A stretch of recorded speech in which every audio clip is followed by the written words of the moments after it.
one of the big topics, which sometimes people may say, oh, that's not the sexiest topic ever, and maybe it's not agronomy focused or research focused, which is sort of a little bit my topic, but it's the topic that I hear every day from growers all the time, and not just growers, but everybody that works in agriculture, is around labor and around human resources and around attracting and retaining employees.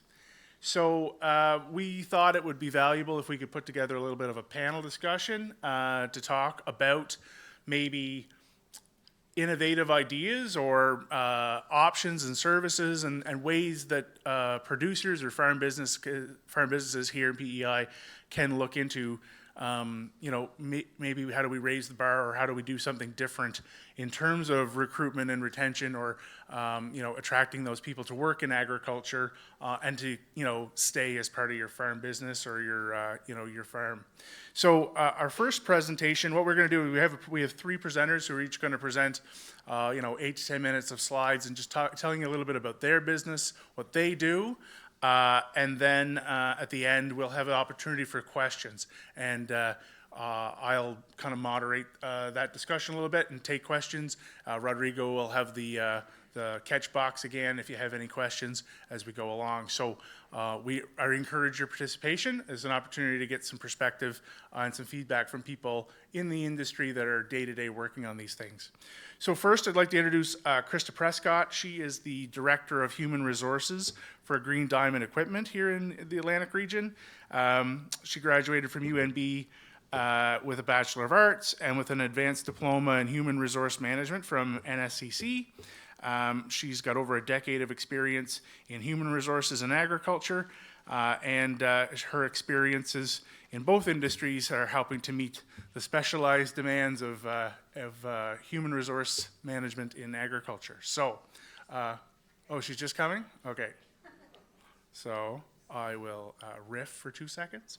But yeah, so we, as I said, Krista's going to talk a little bit about what is going on with Green Diamond.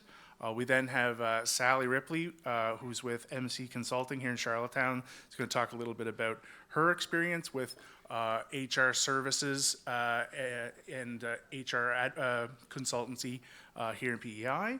And then we have Sarah J. with the PEI Ag Sector Council. And Sarah's going to share some of the programs and services available from the Ag Sector Council that are available to help farmers and farm businesses in terms of, whether it be training or attracting new employees and all those sorts of things.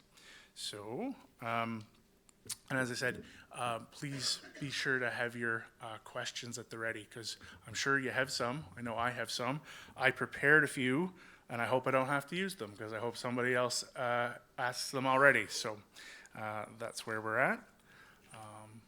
Okay.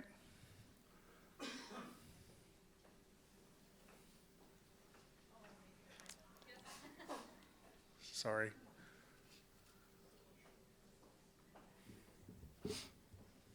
We're a little bit ahead of schedule, so I told them 11:15, so it's my fault. When's the last time a conference ran on schedule? Never. Thank you, Victoria. Thank you, everybody that's keeping on schedule.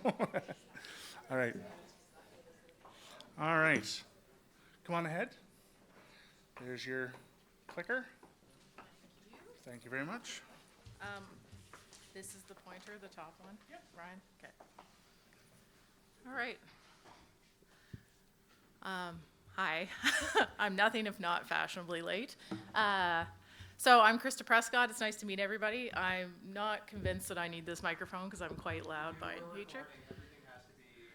Oh, no, I will use it. I just trying to not blast everybody's ears. So, yeah, so welcome to the HR session on...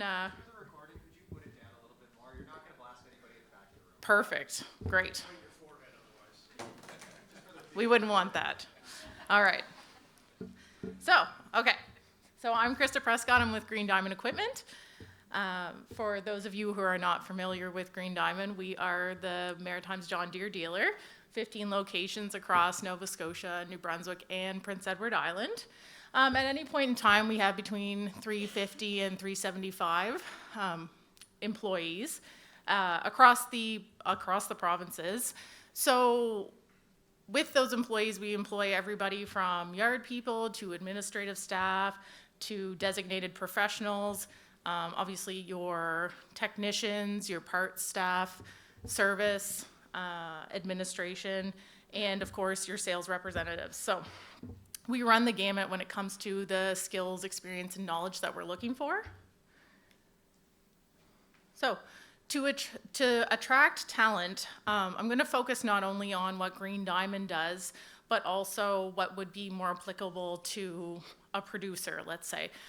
Because obviously the scale and scope of your operation needs to be taken into account when doing any of these things. So it's going to be hard for me to not look at that. So I'll start with target your postings. So I think it's very important with the challenges that we're facing for recruitment that you really target where you're posting your ads.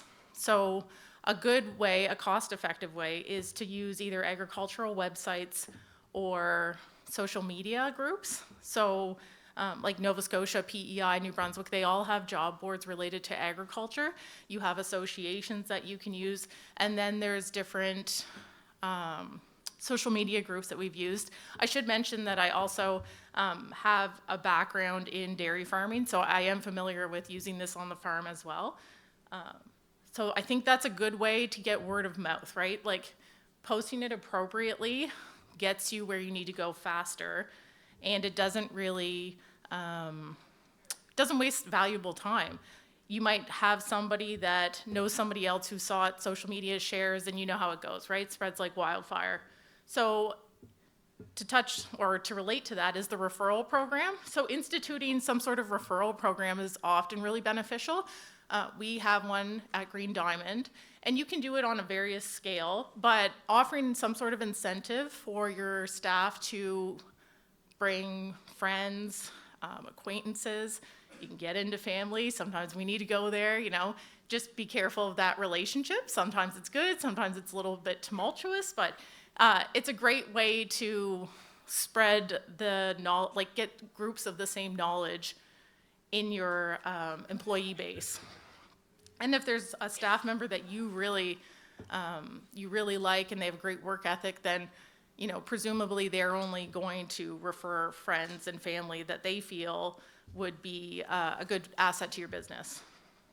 Compensation and benefits, obviously very important. It's also important to advertise your compensation and benefits. You don't have to give an exact amount, you can, but you can even just give a range. I think it gets the conversation started, and it's really what employees are looking for, right, lately. Like candidates are often asking us, you know, like what is the salary for a certain position, and some you want to give and some you don't, but if you're looking for seasonal employees, I think it's very important as well, just because they're looking for that type of work for a reason, and you want to show that you're competitive, especially if you know that you're competitive. I think that's very important. And any benefits that you offer that may not be offered by somebody else in the same industry is also an advantage to you. Having job descriptions. So I think I always picture, like, if I'm talking to my husband about this, like, why do I need one of those on the farm? I know what they do. But having a job description is important because it sets the tone, right? It lets you set expectations for these employees. It tells them what they're doing. It tells you what they're doing, any sort of supervisors or managers that you have. And it also helps you determine what you need for labor. Maybe somebody fits the job description perfectly. Maybe they can fit some of the qualifications, but not others. It helps you appropriately plan. And it also assists you in your selection process. And then finally, being flexible. I think everybody probably has noticed that things aren't the way they used to be. Candidates aren't the way they used to be. Things are different now. So being flexible, thinking outside the box, how you hire, where you hire, what you're offering for benefits and what your normal hours of work are. There's always a job that needs to get done, and I think everybody can appreciate that, but it's also very important to realize that there's a lot of good candidates out there, but they just may have extenuating circumstances, and you just may need to think a little differently than you're used to thinking. I think gone are the days of take it or leave it. That doesn't exist anymore. You want qualified candidates and you have an opportunity, maybe you need to make some concessions. All right, so I used this successfully, that's great. So benefits. A few examples of benefits that you can offer are allowances. So subsidizing the workwear that you provide to new or returning employees, or that they require to work with you, is a great way to show your commitment to your staff. And this isn't, well, it can be t-shirts, things like that, but especially if there's something that you require on the farm, like work boots or tools or insulated coveralls or rain gear, something that a person wouldn't normally have, it's really important, or it's a good option to at least offer some sort of an annual allowance. So yeah, I think we do it at Green Diamond, and it's worked well for us, and employees appreciate it. If you have a uniform, however you choose to do that, like you can obviously require that they pay you, or that you take some off paychecks, or provide it. I think depending on how much or how extensive the uniform set is. So health coverage. Not possible for everybody to provide a health plan, but something else that we've seen is supplementing personal plans as an option. So giving them a monthly stipend towards a personal health plan that they may be enrolled with already, just helps them and shows them that you're invested in their family and their well-being. Bonuses. So bonuses, incentivizing performance and training goals, production targets. Teamwork is also really important. Not only monetary bonuses, but anything that you find is valuable to your staff. And so I have some examples here. So gift cards, loo time, training opportunities. It could be anything, really. Not everybody wants money, or they, well, everybody wants money, but sometimes money is not as valuable as showing appreciation in even like a thank you, or knowing that they like something and actively getting that for them, right? So an example that was given to me recently is a manager doesn't, pink's not their favorite color, but one of their employees, pink is their favorite color. So getting them a piece of clothing or a water bottle or something that's pink, just showing them that you've listened, you've paid attention, and you want to do something that will make them happy. So flex hours and arrangements.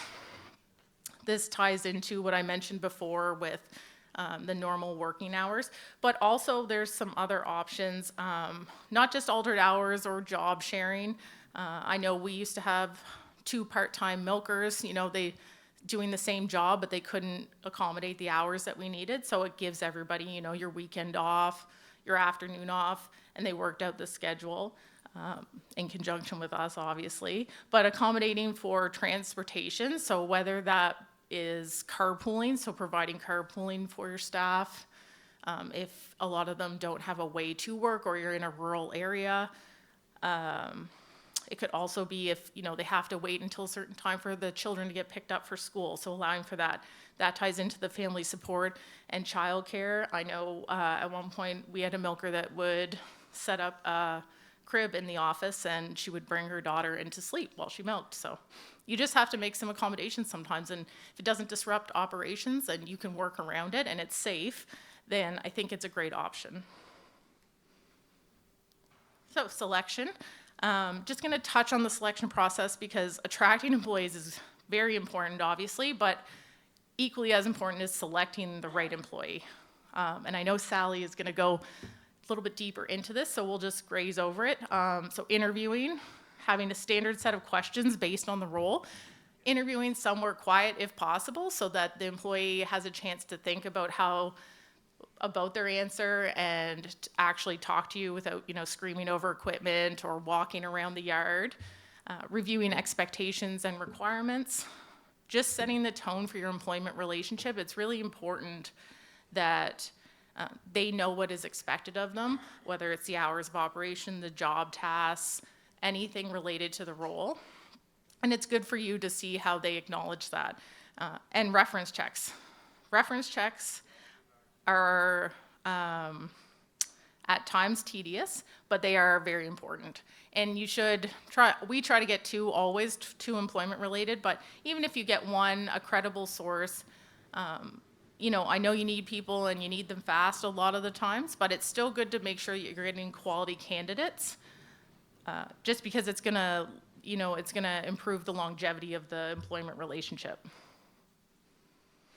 And then finally, retention, which is obviously extremely important. It is very costly to hire, and retention, turnover is very costly. So retaining your talent is extremely important, and especially if you are dealing with a seasonal business, being able to guarantee that these quality employees are returning year after year is a huge benefit. So some of these,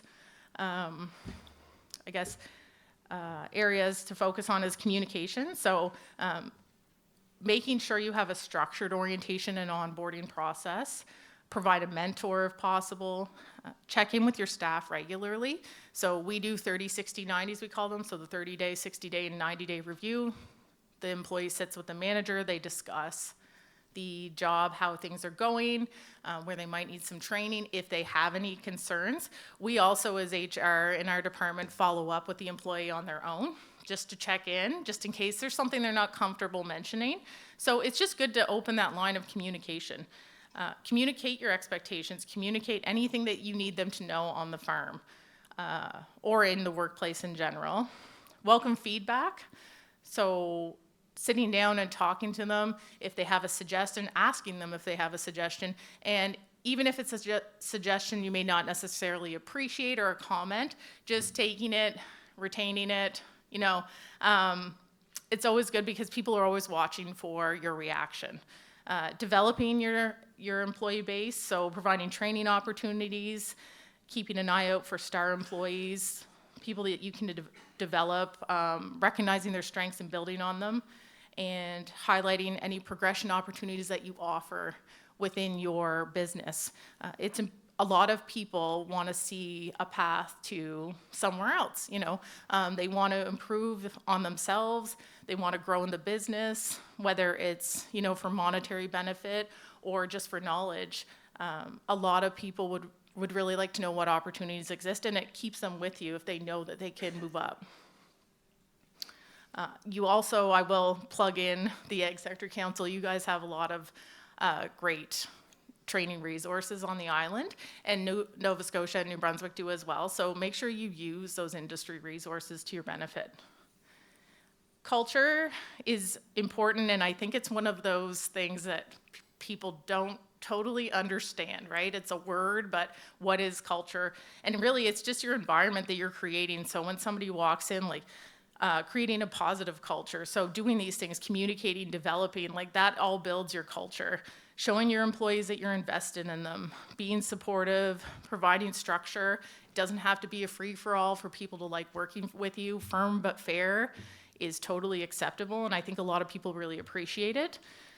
And doing end-of-season surveys, or just surveys in general. We do an annual survey, and it's been very beneficial. Asking people what they think, how they feel, what they might have for suggestions going forward, or things they might like to see. Asking your employees, not only asking them, but actually acting on those things is very important. If they're taking the time to fill it out, they want to see that you're following through with it. Recognition and reward, so saying thank you even is extremely important. Acknowledging above and beyond, so when people make that extra effort, take that extra time, acknowledging that whether publicly or privately, providing meaningful incentives, so like I mentioned before, it can be monetary, it can be gift cards to Tim's, something that they like, a night out for supper with their spouse, something to that effect.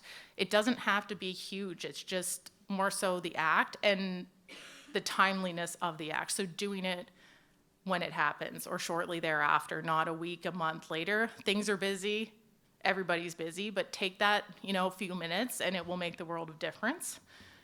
Encouraging your employees to recognize each other. You can even reward them for recognizing each other or bringing somebody else forward. I think it's important to build teamwork. And rewarding tenure or milestones. So years of service, returning employees, you could have even a wage structure where, you know, you have incremental increases based on how many years you've been there. So each year it goes up, 5 years, 10 years, just something to recognize their time with you. And environment, so obviously very important is health and safety. So providing a safe work environment, instituting a zero tolerance policy. So that's, you know, zero tolerance for harassment, bullying, unsafe work practices, all these things that kind of cover off on your environment for all age groups, right? So you don't want somebody coming into your workplace and feeling uncomfortable. Having that sort of policy and making sure that your employees are aware of it and sign off on it just builds a level of trust. Having the right people in leadership roles, so making sure that the people that you have as supervisors, mentors, or managers are doing the job to the best of their ability and don't have any practices that you might consider unsavory, or, you know, maybe they're excellent at the job, but they could use some management training. It happens frequently, and it's just taking that time to invest in them that way to allow them to be the best manager that they can be. And in turn, you know, they'll grow better employees. Ensuring compliance with training. There's a lot of compliance-related training, whether it's machinery, so forklifts, fall arrests, things like that, WMIS, OH&S training. And being competitive. So staying up to date on your industry trends, seeing what people are doing, even just Google it. You know, like you'll find out a ton of information. What are people doing either here or in other parts of the world or North America that are working for them? Trying new ways to appeal to employees, taking opportunities to get involved. So if you have the option to have a tour, like a class tour, or do something to that effect, it still gets your name out there. Somebody will see your workplace, you know, if it's possible, and they'll come in, and that might get you somebody that wants to do a summer employment or come on and work for you. And be a leader for compensation and benefits. Easier said than done, I do recognize that, but just making sure you're not a lagger, right? It's very important, and everybody has a budget to meet, but that's what people are looking for these days, and they want to know that, you know, they're not doing the same job as somebody else and, you know, getting paid less for it. I think it's really important if you can have some sort of wage structure or something to that effect, just so you know that everything is, you know, pretty standard across the board, and people appreciate that. They want to know that the person next to them is making the same amount as them, or if they're not, for the same job. If they're not, then what kind of training, what kind of knowledge, what kind of skills do they have that has led them to get that step up, and it in turn will motivate them to do the same. And then my last point is making time for your employees. As managers, as leaders, it starts with you. As owners, take that time, invest in your staff, whether it's giving recognition, showing interest in their lives, listening to their suggestions. When you take the time to talk to them, be present, and give your undivided attention. This isn't like a walk and talk with me because you catch people off guard, right? A lot of people too like to know, hey, we're gonna sit down and we're gonna meet on Monday at 10, or, you know, in the morning. At least they've had time to think about it. You'll get more quality in your conversation when people have time to organize their thoughts. And maybe there's nothing to say, you know, maybe it's just how was your weekend? But I think just taking that time to check in and let them know. What people want is to know that they're part of something and that they're important, right? What are they doing to make a difference in your business? And aligning your plan. Like I mentioned earlier, your offering should match the scale and structure of your business. So be realistic with what makes sense for you as an employer and your employees. You can only do what you can do, but sometimes it's just pushing that envelope just a little bit and thinking about things in a different way, where you can move things around to make you more appealing to candidates. So that's my presentation. Thank you very much, everybody. Thanks, Krista.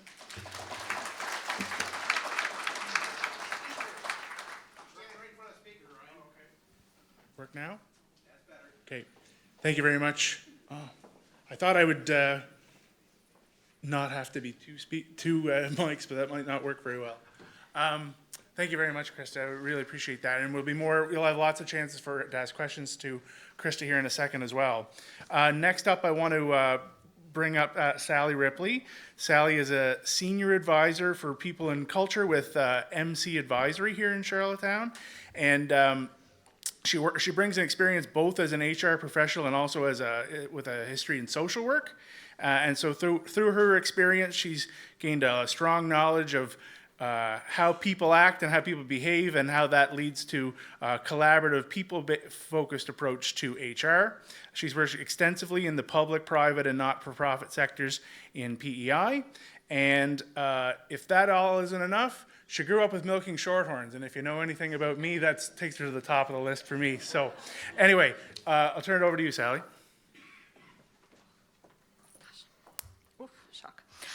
Good morning, everyone. Thank you, Ryan. I was going to add, I do have some credibility in the room. So, and yeah, grew up showing cows alongside Ryan, and I'm still a lifelong farmer. So I own and operate a very small hobby farm, but raise a few cows every year and have some horses. So it keeps me connected to the agriculture industry for sure. And so I'm very happy to be here this morning to talk about two of my favorite things. So HR and your people, and of course, agriculture.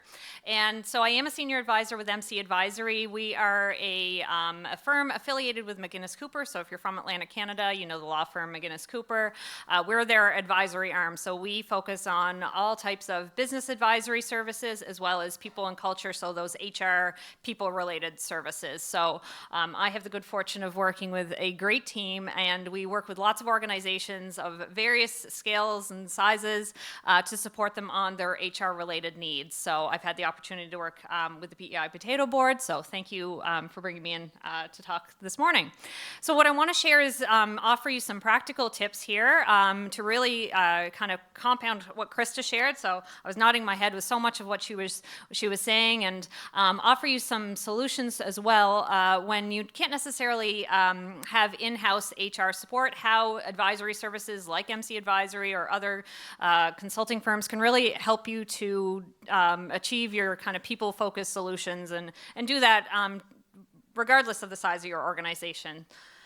So before we, oops, I'll go back. I knew I would screw that. Oh, how do I go back? There. They always like to throw a loop.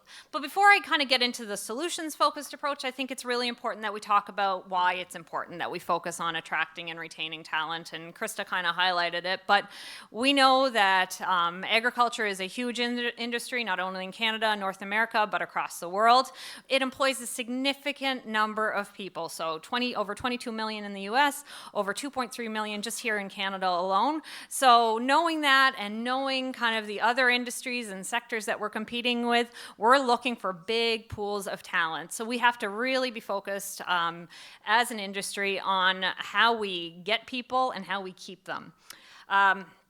Like every other sector right at the moment, and I've worked in healthcare, I've worked in government, I've worked in all different kinds of agencies, everyone is facing labor shortages. So what we encourage in organizations and employers to do at MC Advisory is to really try to set themselves apart in how they focus on their people so that they can kind of combat that labor shortage.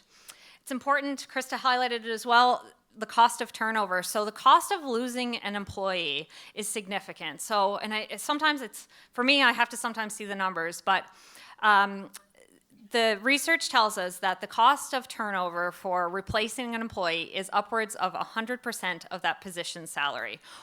And at times over 150% of that salary. So that's the cost of like lost productivity, the cost of having to find and replace that person, and then obviously the cost to bring that new person in and get them working to the full scope of the position. So it's significant. So when you get good people, you want to really hang on to them.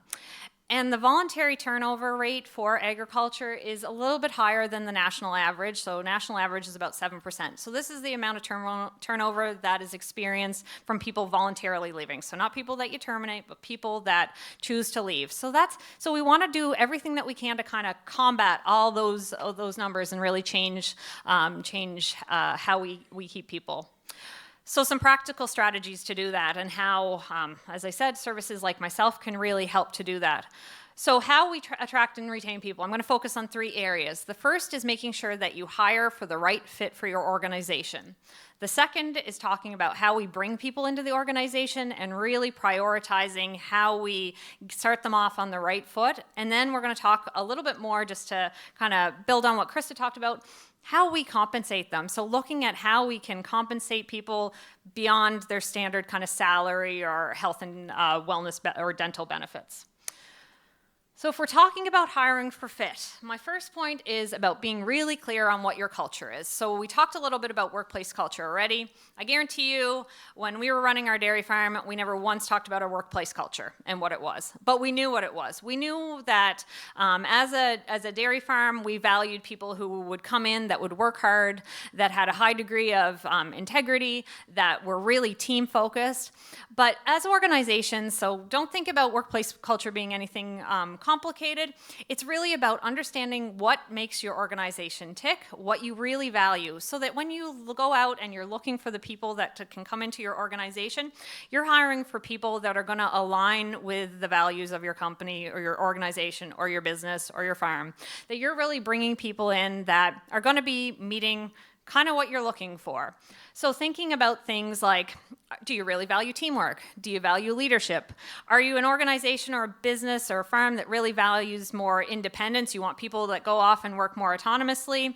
Or are you somewhere that wants people to really come in, be collaborative? Are you looking for those creative thinkers, those innovators? What is it about your organization that you really know makes you stand out, but really is important to you to get in the candidates that come through the door? Making sure that when you figure that out, and again, we all kind of know it, we have a good sense of it, it's also about making sure that your workplace culture is that positive environment that people like to work with you, and that comes from having people that fit properly or align with your organization. But when you're creating your job ads, really showcase that. So yes, you need to have your education requirements, and you need to have your training and your experience. But what is it that you're really looking for in a candidate? What are the qualities? So are you looking? So lead with that. Like, are you a dynamic or hardworking individual? Are you someone that really values having training and growth opportunities? Are you looking for flexibility? Highlight that in your job ad so that you can make sure that people, that's what you lead with. That's what people see first and foremost. So they kind of self-screen. They identify that they're a good fit, or maybe they're not a good fit, because then that's making sure you're getting the right candidates into the room. And then we talked about interview questions already, but making sure that you're asking those right questions. So having that formal set of interview questions. But I also encourage employers to focus on asking those behavioral questions that highlight those values or how people, the qualities. So I like to ask lots of questions, and I talk to employers to tell them, to encourage them to use these types of questions. Tell me about a time that you did this when you showed leadership. Tell me about a time that you worked really well in a team, or a team initiative that you're really proud of. Ask them to share those experiences with you, because what you want to be able to do is really know that they can kind of walk the walk and talk the talk. And then with your reference check, you can go back and validate, yeah, that's the type of person. That's what they did with our organization. So really make sure that you're hiring the right people for your organization that align with who you are. So really think about that for your businesses. And we can do that regardless of the size of our organization, the size of our business or our farm. We can make sure that we bring the right people in. And sometimes it's slow and it's deliberate, but it really pays off because you know that you've got the right fit. The next point is really about prioritizing onboarding. So again, kind of like workplace culture, not a topic that we talked about a lot in terms of onboarding. Orientation, much more familiar to us. That's kind of a 2-3 day process maybe. But onboarding is about that kind of point from when you bring somebody into your organization, when you offer them that job, to kind of 9 months down the road. How are you bringing them in and setting them up to be successful with your farm, your business, your team?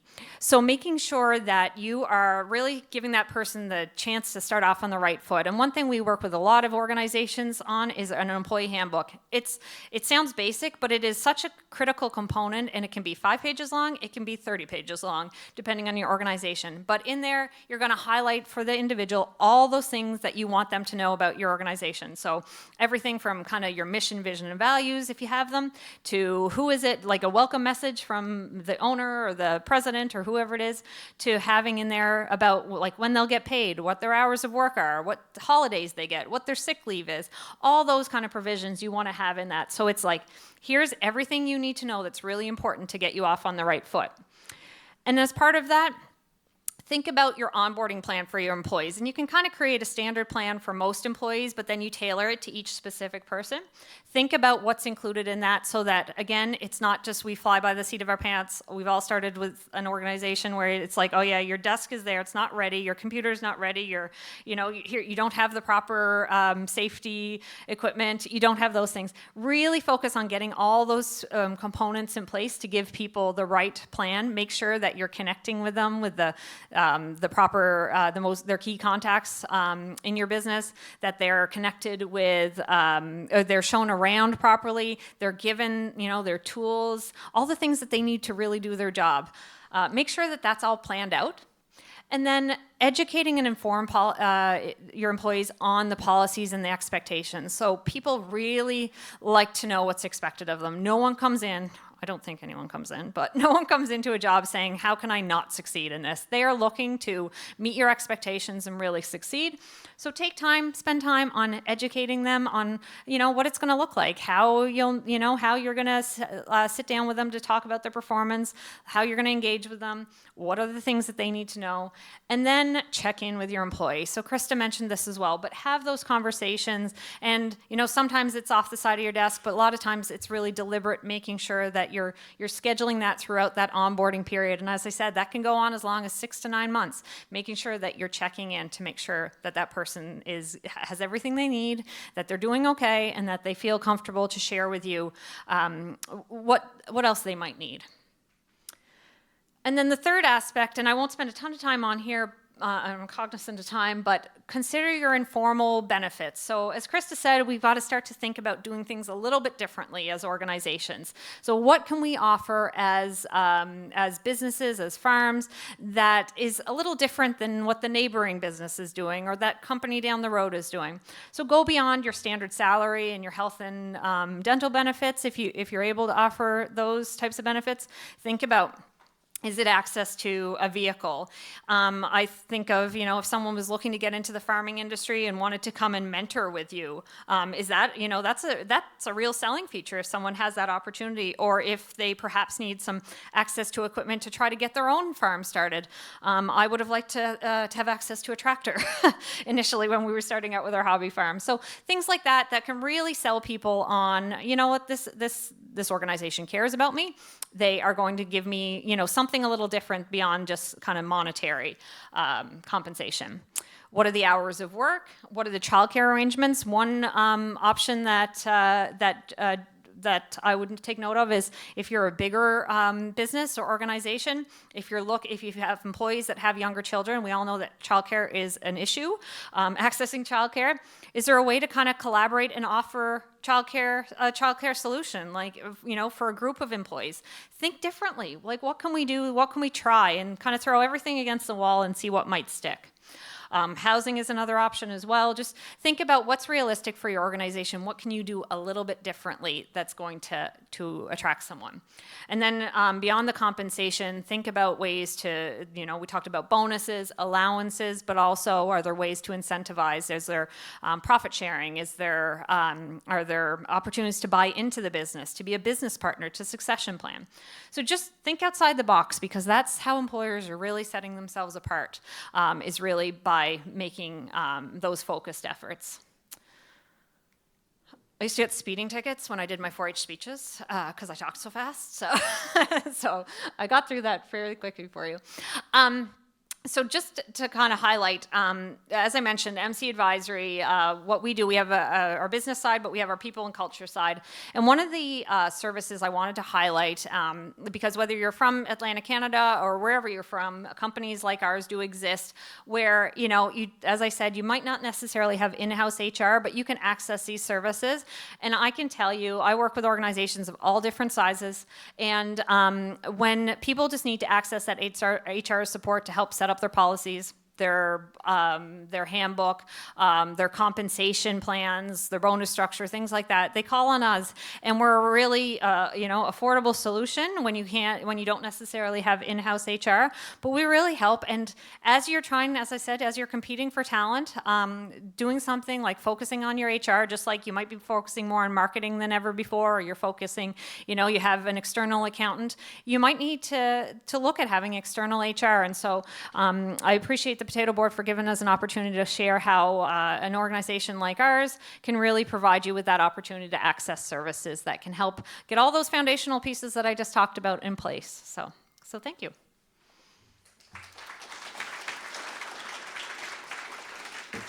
Thanks, Sally.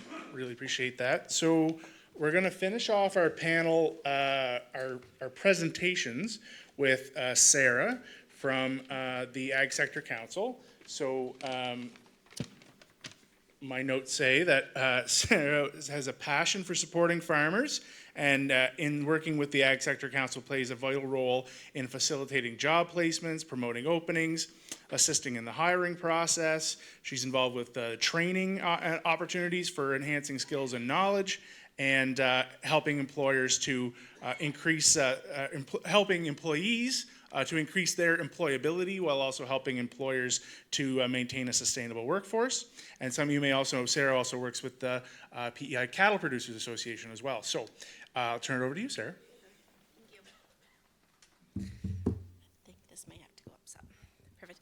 Hi, everybody. Like Ryan said, my name is Sarah J., and I work with the PEI Agriculture Sector Council. For those of you who don't know, the Agriculture Sector Council is a non-for-profit organization that we identify and address human resources specifically in the agriculture sector. We also, our mandate at the agriculture sector is to undertake activities to enhance the industry's intake and retain image for skilled workers, increasing their competitiveness in the marketplace. So one of my first programs that we're going to talk about is the PEI Farm Technician Apprenticeship Program.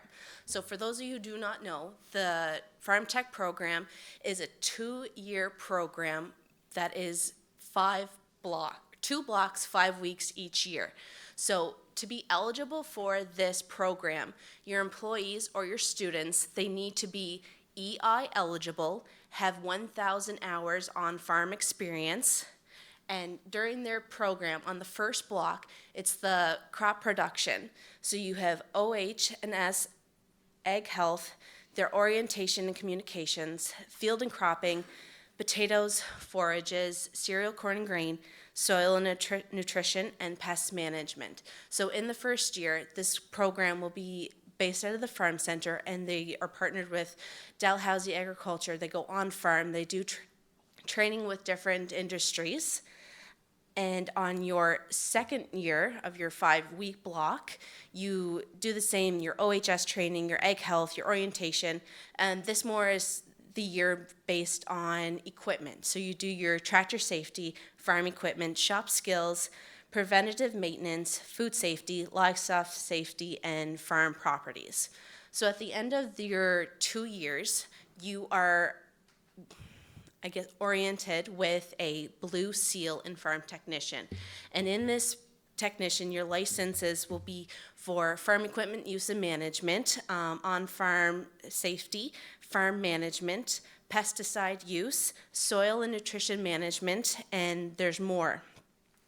So this is a great opportunity for your employees that if you want to invest with your employees and get them more skilled.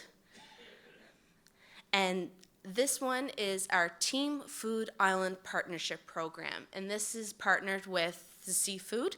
So it's for students and post-secondary students that work in agriculture, seafood processing, and aquaculture. This is a program that is targeted for summer students. So there's 3 different levels. For a high school student, you would be eligible to a $1,000 bonus with working a minimum requirement of 250 hours on farm. The second level is a graduating high school student entering a post-secondary program. So you still have the same requirement of 250 hours, but you are eligible for a $2,000 bonus. And then the third level is post-secondary students returning to a post-secondary program. And this means that your students need to work a minimum of a 500-hour requirement and gain a $2,000 bonus. So with this bonus program, we are partnered with Skills PEI. The employer will be required to pay 50% of that bonus, and Skills PEI pays the remaining 50%. So how the step of the programs work is your students will need to register, the employer will need to register, you complete the required minimum hours worked during the summer months, and then the employer will then apply for the bonus. You will need a copy of their hours worked and what programs they will be returning to, and then you just get the check for the total bonus amount in the mail. So another program that we do at the ag sector is industry training, and this is more so where I come in. So we offer industry training for Class 3 license, Class 1 license, to those who already have experience driving. So this is a program that will help manage the labor shortages, because I know a lot of the industry is seasonal work. So this is a great opportunity to have those skilled drivers come on during your off seasons, during potato harvest, or if you need them for the winter months to truck seeds or up to Cavendish. So we are partnered with ASTA Safety at a Summerside and JVI in Charlottetown. Now, we are a grandfathered in program specifically for agriculture. So for the Class 3A training, it's a 5-day course. Now, you have to be a skilled driver. You can't not know how to drive. So the program is you go in, you do your 5-day course, you start with your classroom work and your air brakes and do the test that day. Then the next 3 remaining days are going to be in the truck, shifting, learning to drive, the rules of the road, and your pre-trip inspections. And then on the 5th day, you do your driving test. And then the same for our Class 1. We are a grandfathered in program with the highways and Skills PEI, and our Class 1 course is a total of 2 weeks. So it's 2 weeks driving, you learn your road safety, the rules of the road, your pre-trip inspections, and then on the last day, you do your driving test. In this program, we get funding through Skills PEI and as well as the Department of Agriculture. So funding could be anywhere from a 50% cover to 100% cover, depending on the programs available at that time. And we also do forklift training. So this one is partnered with ASTA Safety in Summerside as well, and he will come to your farm, use your equipment, or take his own equipment in as well. And it's just an 8-hour course learning everything and getting your license for forklift. I have not done anything with welding yet. I was told that once welding started up in Georgetown, it didn't make sense for us to be competing with Holland College. And Ag Train the Trainer. Has anyone heard of Ag Train the Trainer? No. Okay, so what it is if Krista had a farm, she nominated one employee to come and do the Ag Train the Training program. That person would then be eligible and have all their certificates to train the rest of your employees. So it could be the first aid, it could be WMIS, your OHS, and any other programs that were offered. So that's the incentive. It's instead of having to go and taking courses through different groups, it's Krista's now the one that's going to be training all your employees. And lastly, we are partnered with AITC, which is Agriculture in the Classroom PEI, and a program that is running right now is called I Am Ag. And the incentive behind this program is to encourage students that agriculture is not just farming. We want you to get out and experience the different jobs and the opportunities within agriculture. And this program, it makes you develop, underlying your skills that be like, well, this could be great for technology part of farming. This could be great for human resource in the agriculture industry. So that is, we just want to get it out there that agriculture is not just farming, that the opportunities are endless for you. Thank you. That's everything.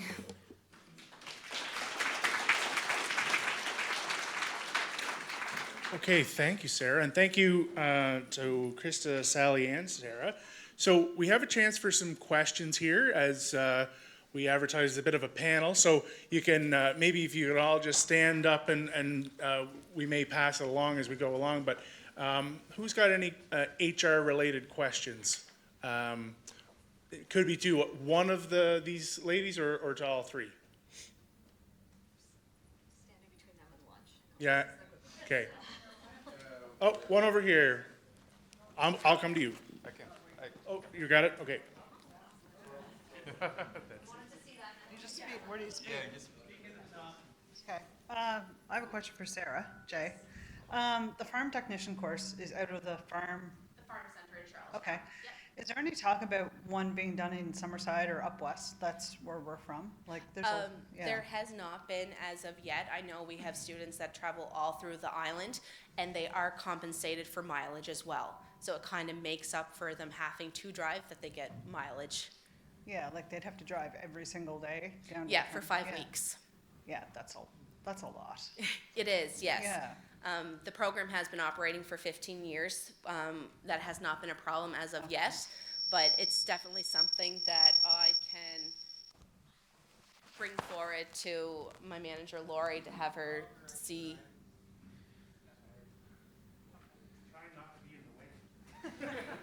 Yeah, but as of right yet, it's just everything's based out of Charlottetown, and they do traveling for different programs and orientations to Summerside. They go to John Deere and different farms throughout the island. Next question. Alvin?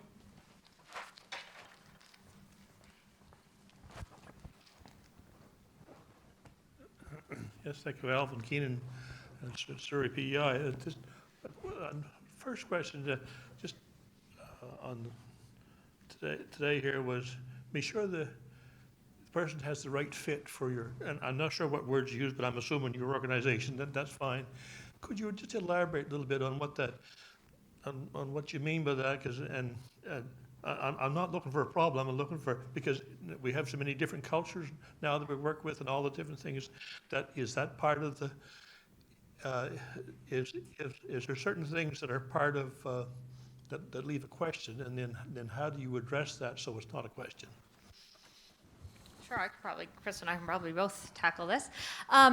So you raised a good point, and we didn't really spend a lot of time on talking about diversity, inclusion, equity in the workplace today, but that's certainly something that you need to be thinking about when you're, when we recognize that we have seen a huge influx in temporary foreign workers, immigration to our region, which is wonderful. It's really supporting the agriculture industry as well as other sectors. So it is something that you need to think about. So as an organization, when we talk about hiring for the right fit, you want to make sure, and as organizations, that we're doing what we can to also welcome other diverse backgrounds and perspectives and ways of doing work. So really think about and challenge yourselves as businesses, as farms, as organizations, to think about how you can really promote more inclusion, like how, so it may be things like thinking about your hours of work, recognizing certain religious practices or holidays, giving people space and time to do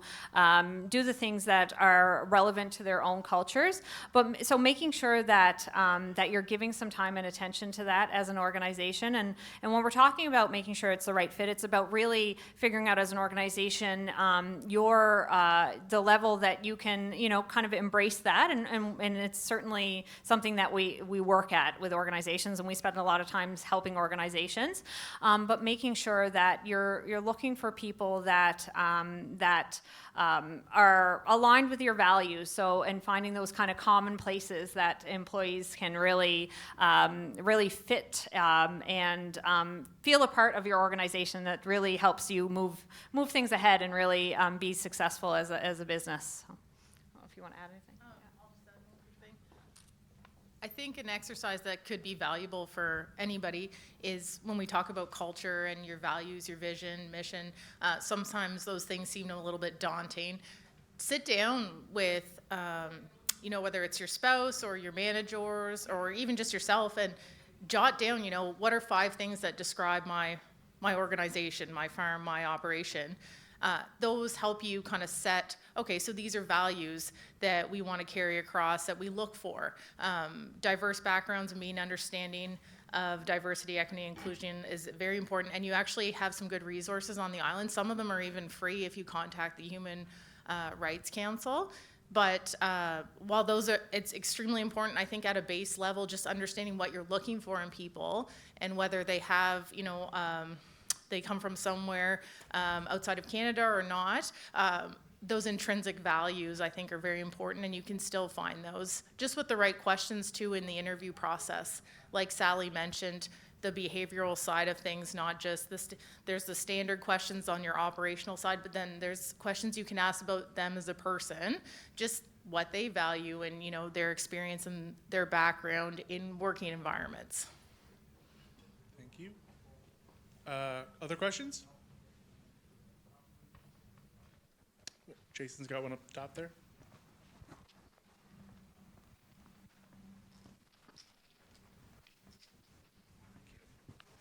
Hi there. On our farm currently, we've been looking for trained operators to come and work, and we put ads out just after Christmas asking for that, and multiple ways through the job bank, through Kijiji, through Facebook. Out of the responses we got, probably got about 6, maybe what I would call residents of Prince Edward Island that applied, and over 200 residents of other countries.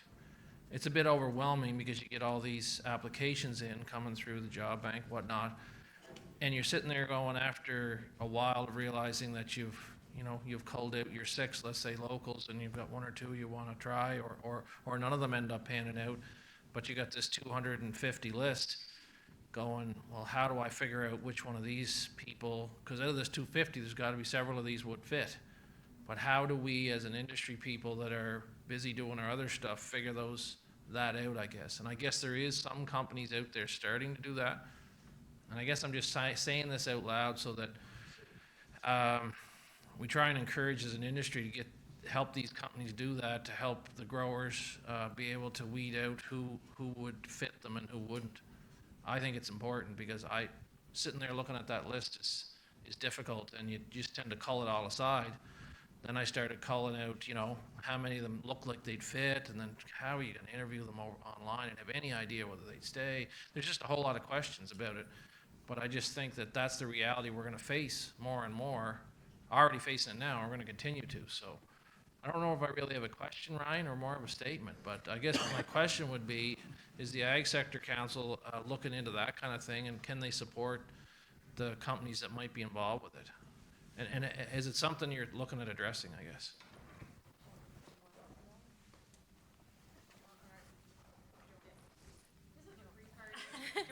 Okay, so the Agriculture Sector Council in general, that's not something that we can assist with. So the way that we operate is that we have our job board, so employees register, they put their job descriptions, everything that they require, and then we have the employment side as well. So everyone can go on, put their resume, their skills, their knowledge, their qualifications, and it will kind of match those to that specific job title.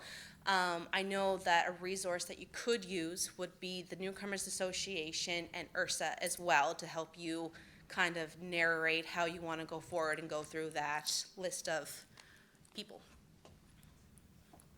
I would just add, it's actually something that I've heard about from a lot of clients in different areas as well, the same thing, like how do we weed through? So it's not something that we necessarily do in our firm, but there are companies out there that, again, you can, you know, for a nominal kind of retainer or fee, they can help you with at least shortlisting your list of candidates to figure out who is it that you should perhaps do a screening with or give consideration to.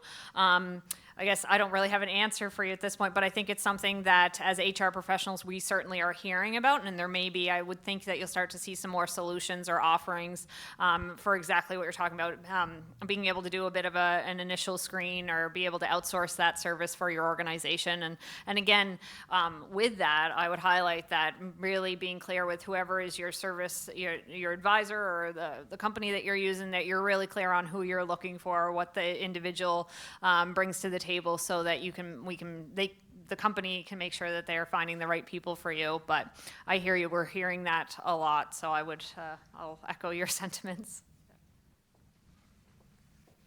Yeah, and just to follow on what Sally and Sarah said, they both make very valid points. Setting those minimum qualifications is really important, and sometimes certain job boards don't allow you to do that. There are job boards where you can actually set filters, like residents of Canada, just because if you have a need immediately and you're not designated to be, to support somebody in that journey of becoming a permanent resident or, coming to Canada, really at that point in time, it's irrelevant to you.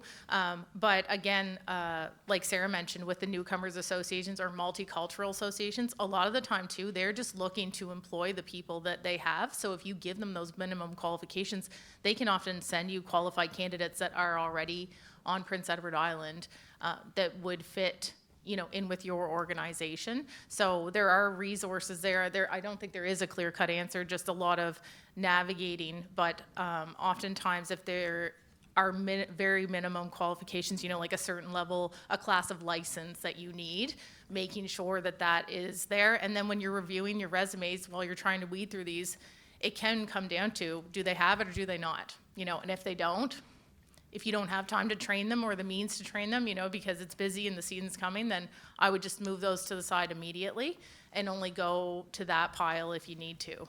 So the biggest challenge that we have found is, like in the past when you were hiring locally, if they turned out to be someone that just didn't have the knack for operators, we all know what that means. There's Yep. people that just don't have the knack, so then they would move on locally, or you'd move on from them or move them into something else. But if you're going to make a commitment with someone that's coming from away, and you're going to maybe even put them up, it's a lot more serious decision to make. And that's the challenge, right? Is to try and figure out, is this person an operator? All that kind of stuff. It's just difficult. It's just more of a worry, I guess. absolutely. And I think what my recommendation would be in that scenario is to probably work with a recruitment company that has ties. There's a lot on the island. At any of the career fairs that I've gone to here, there are tons of different consulting firms that specialize sometimes in certain countries, and they, excuse me, they know the visa requirements and things like that to help you logistically. But if you are dealing with somebody like that, oftentimes they'll do the reference checks. They'll advertise appropriately. They have contacts, over there that can help facilitate those conversations. And even after you begin the process of, let's say you select a candidate and you start to bring them over and you want to go through that process, they will assist you in keeping in contact with the candidate to help them. And oftentimes, we have done some international recruitment with Green Diamond, and it is helpful too if you choose a country that has a base on the island already. So you have to be mindful too that one step is bringing them over, but the other step is life after they arrive, right? So you want them to be able to acclimate to PEI the best they can, because that's going to keep them here longer too, right? So, and I think to what we spoke to earlier with your onboarding and things like that, those are all equally as important, and you start to set those processes up and it does help. But I would absolutely recommend some sort of consultant just to help you weed through all the details in those scenarios. Any other questions? I had one question from my list that I'm going to ask. What would you say that, what's the biggest mistake that you've seen in working, either working with employers or working with your own employers or in your connections? What's the biggest mistake you've seen when it comes to attracting or retaining employees? What's the thing is don't do that. That's, maybe it's something that we used to think, oh, that was standard or that was what the old way of doing things. And times have changed and we need to look at something a little different. Question for all three of you.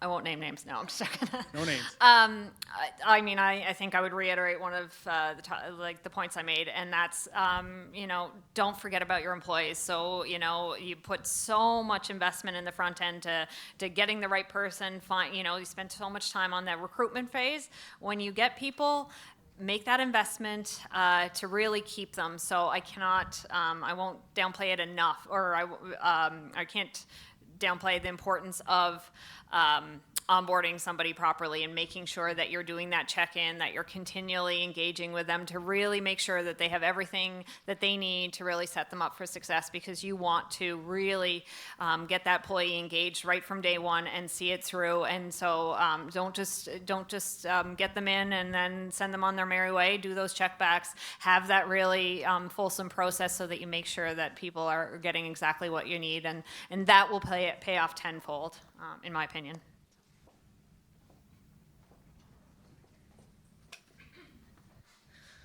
Another thing I've noticed through the employment side of things is some employers don't want to give individuals without an agriculture background an opportunity. And I think that is an underlying issue, that just because I didn't work on a farm or I don't know anything about a farm doesn't mean I can't learn, I can't grow, and I can't give you the opportunity to know me and invest in your industry.